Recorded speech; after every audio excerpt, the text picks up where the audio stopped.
গাঁজা, আইস কিংবা হেরোইন কিংবা কোকেন।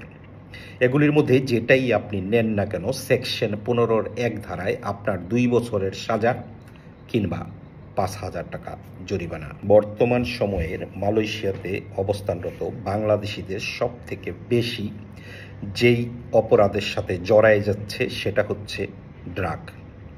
এই ড্রাগ বিভিন্ন ধরনের হতে পারে, সেটা হইতে পারে গাঁজা, সেটা হতে পারে আইস, যেটা আমাদের দেশে বাবা বলে।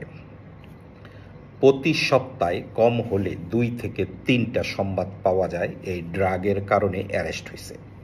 গত সপ্তাহের কথা যদি বলি, সেলাঙ্গরের চেরাস থেকে এক কনস্ট্রাকশন প্রজেক্ট থেকে 5 জন মানুষ অ্যারেস্ট হয়েছে, যাদের সন্ধান করার জন্য বাংলাদেশ থেকে আমাদেরকে ফোন দেওয়া হয় এবং আমরা থানায় গিয়ে যোগাযোগ করার পরে জানতে পারি তাদের মধ্যে 5 জন অ্যারেস্ট হয়েছে, যার মধ্যে 1 জন ছিল নারী, 4 জন ছিল বাংলাদেশি। যে 4 জনের প্রস্রাব টেস্ট করার পরে আইস ধরা পড়ছে এবং তাদের সাথেও আইস পাওয়া গেছে।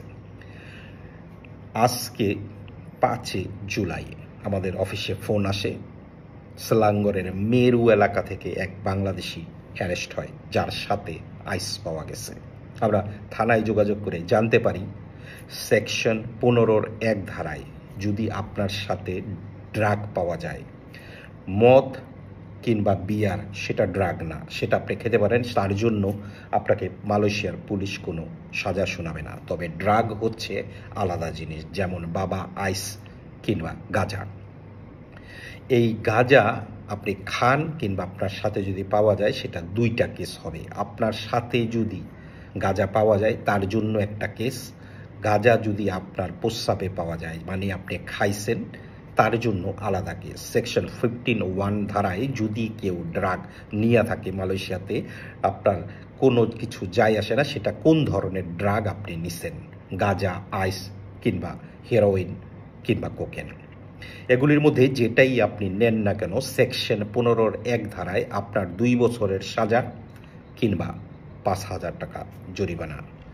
মালয়েশিয়ায় আসা নতুন যারা মালয়েশিয়াতে আসছেন তাদের উদ্দেশ্যে বলবো, ড্রাগের কাছ থেকে দূরে থাকেন। মালয়েশিয়াতে যেমন আপনি সহজেই ড্রাগ পাবেন, তেমনি সহজেই ধরাও পড়বেন। মালয়েশিয়াতে ড্রাগ খাওয়া অবস্থায় যদি আপনার বাড়ির পাশের কেউ জাস্ট একটা 999-এ ফোন দেয়, খুব শিগগিরই আপনি থাকবেন ভিতরে। দেখার মতো কিংবা ছাড়ানোর মতো কেউ আপনাকে থাকবে না। সাজা হবে আপনার 2 বছর, সাথে হতে পারে জরিমানা 5,000 রিঙ্গিত। ভালো থাকবেন।